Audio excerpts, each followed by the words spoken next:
Hi, really nice to meet you. Nice to meet you. This is Kay Drey.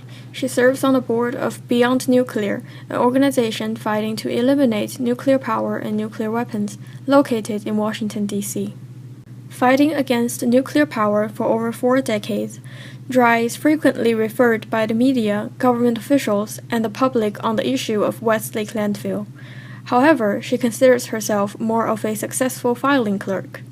Drey possesses a comprehensive collection of documents and files in her basement.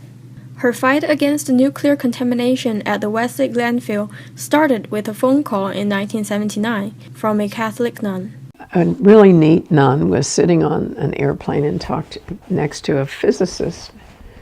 And when she said she was from St. Louis, he said, oh, they have some of the oldest radioactive waste of the atomic age. It was just dumped there. And so when she got back to St. Louis, she called me and she said, I don't know if you're going to do anything about it. You probably won't. And if you don't, let me know. Sister Marianne McGivern was returning by plane to St. Louis from New York, where she had attended a meeting on nuclear disarmament. This was one of the reports from a 7-part series in the St. Louis Post-Dispatch, titled The Legacy of the Bomb, St. Louis Nuclear Waste. The series took a close look at the history of the radioactive waste in the St. Louis region and the problems it left behind since World War II and the Cold War. Until the reports were published in 1989, the issue remained fairly unknown to the public. In order to get more recent information, we paid a visit to Mayor Terry Briggs of Bridgeton, where the West Lake Landfill is located. One of the biggest obstacles we have is who's the responsible party to correct the problem that we have at the West Lake Landfill. This all started with the federal government back in the days when they did the testing for the atomic bomb. Some of the residual materials finally ended up out at the West Lake Landfill in the 70s, and as a result, the finger pointing goes all different types of directions. The West Lake Landfill is categorized as a Superfund site under the EPA.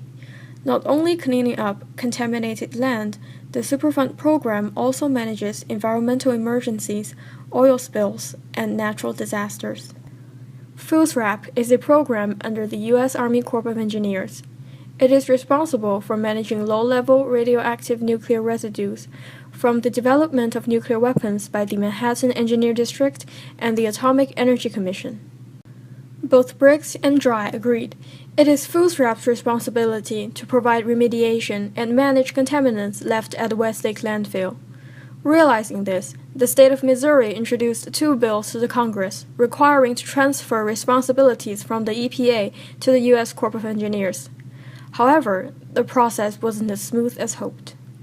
Part of it is, the frustration people have in understanding how all this bureaucracy works that we have to deal with. People get very frustrated about it. They get frustrated because of the amount of time it takes to get these things resolved.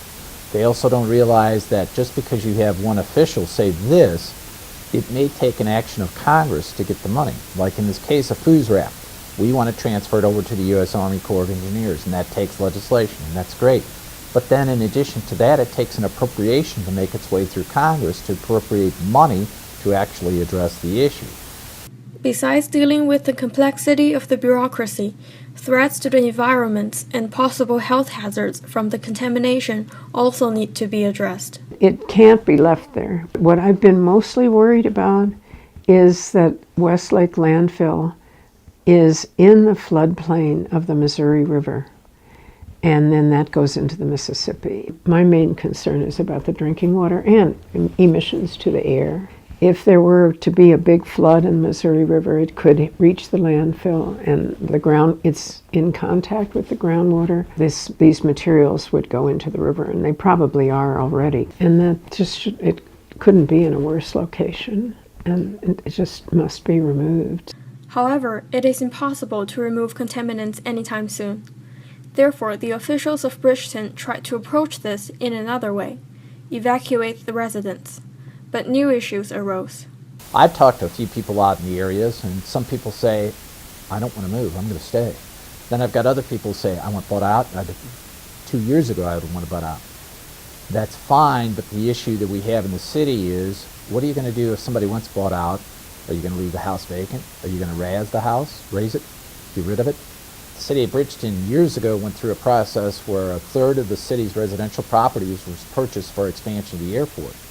It was a royal mess. You had some areas that they got about out right away, and then others where the residents maybe didn't agree with the price, so they were there and half their neighborhood was gone.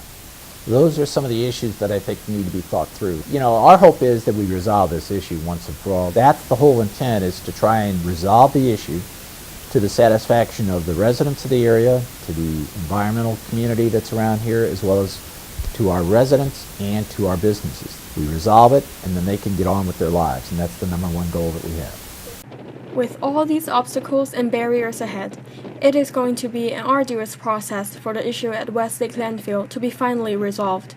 However, activists such as Kay Drey and other environmental organizations painted a silver lining with their best effort in pushing for change and solution.